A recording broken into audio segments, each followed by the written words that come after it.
The political compass test is a series of questions that relate to social and economic policies that, when answered, will accurately place you on a political graph where you can see where exactly your political views are, and you relate them to historical figures and other current day political parties. I took the political compass test and I ended up on the economic left right at negative 8.5, putting me on the left.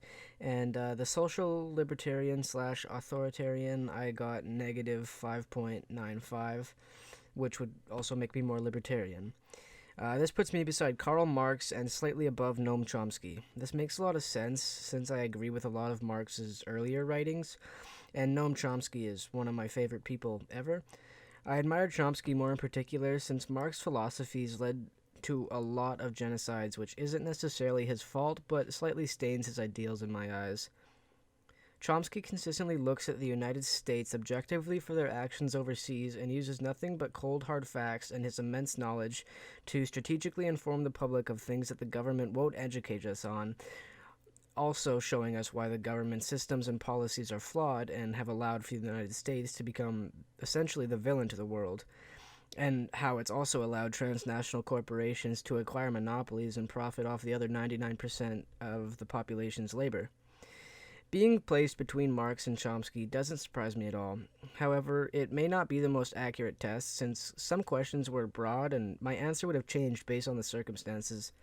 For example, is military action that defies international law sometimes justified? This took me a while since, in a scenario where international law is defied to kill someone like Hitler, I think that's justified. But when I applied the question to real life instead of a hypothetical scenario, my answer changed since the United States consistently defies international law to cultivate developing nations, which cannot be justified. So, for some questions, I at first agreed with the statement on an ideological level, but when I would think harder and apply the statements to current day, my answer would change. I'm not old enough to vote, but since I started paying attention to Canadian politics a few years ago, I was in favor of the New Democratic Party, and I am still in support of the NDP party since their ideologies and policies are the closest to mine, even if they are still pretty far off. I've got Stacy Fletcher with me now. Her economic left right score was negative 6.5, putting her pretty far left, and her social libertarian slash authoritarian scale would be negative 3.13, so slightly libertarian. Have you taken this test before? No, I haven't. What were your initial thoughts on it? It seemed like a very in depth test, and it really opened my eyes to some concepts that I hadn't considered in any sort of depth previously. Yeah, I like the idea of being able to put everybody on a spectrum of where they stand because, well, it seems now in the media they're saying that they're, especially in the States, they're dividing left and right as if that's the only two things, the only two options. And that's really just not true because, I mean, if you're thinking that left is good, some of the worst rulers ever are the farthest left historical figures. I think there's always a danger to categorizing people in too sort of two dimensional of a chart. I think everything has room for interpretation, and that categorization only plays a small role in what people actually believe. All right. You were about a half grade away from Gandhi. Does this surprise you at all? No, it doesn't. And why's that? I've always felt that I really connect to the sort of Buddhist concept of life, Yeah. do no harm. Um, so that doesn't surprise me. I think that's actually how I think of myself in most instances. And did you expect to be placed where you were on the political compass? It didn't really come as any surprise, no. No. And you're placed in the social democrat category. And I know you're a big supporter of the Green Party, which would be a third way party that is in the low authoritarian right on the compass. They're a eco-conservative party. Do you think knowing that you have a slightly different economic and social ideology than the Green Party will change your vote in the next election? Absolutely not. And I think that ties back into my point about categorization not always being a really strong indicator of what a person believes. So I know for personal reasons, the Green Party, I believe in a lot of their ideology. And regardless of where that fits on a chart, I will continue to categorize them on each individual platform they put forward rather than where they sit on any political chart. Thank you for your time, Stacey. I've got Kelly McCausland here. Your score on the economic left-right was a negative 7.63, putting you pretty far to the left, and your social libertarian/authoritarian score was negative 5.13. So, have you heard of this test prior to taking it? I have not. And so after taking it, what were your thoughts on it, I guess? I thought it was a fairly accurate method of obtaining or learning someone's political compass, well, political leanings.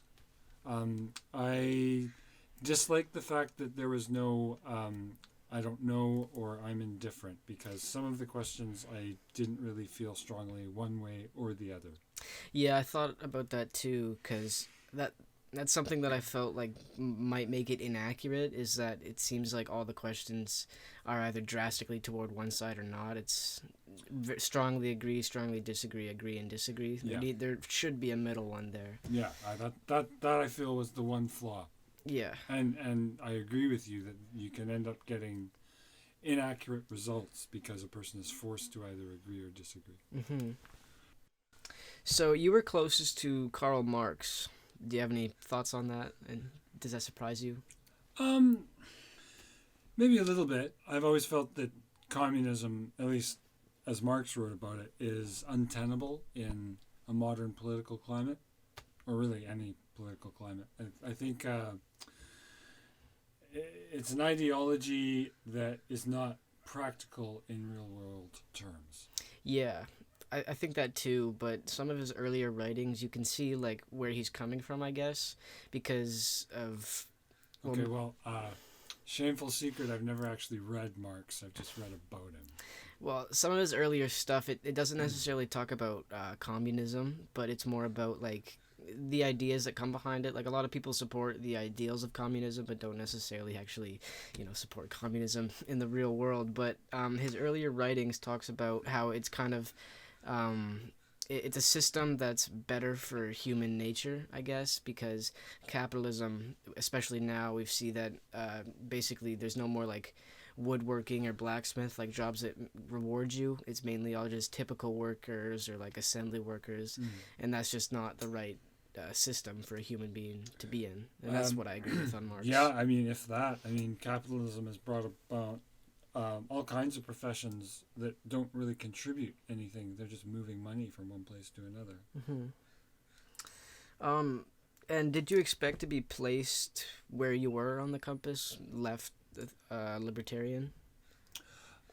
Personally, I've never thought of myself as a libertarian, because most people I know who describe themselves as libertarian, I don't agree with a lot of what they have to say. Yeah. In my opinion, most libertarians are just conservatives that want to be able to smoke pot.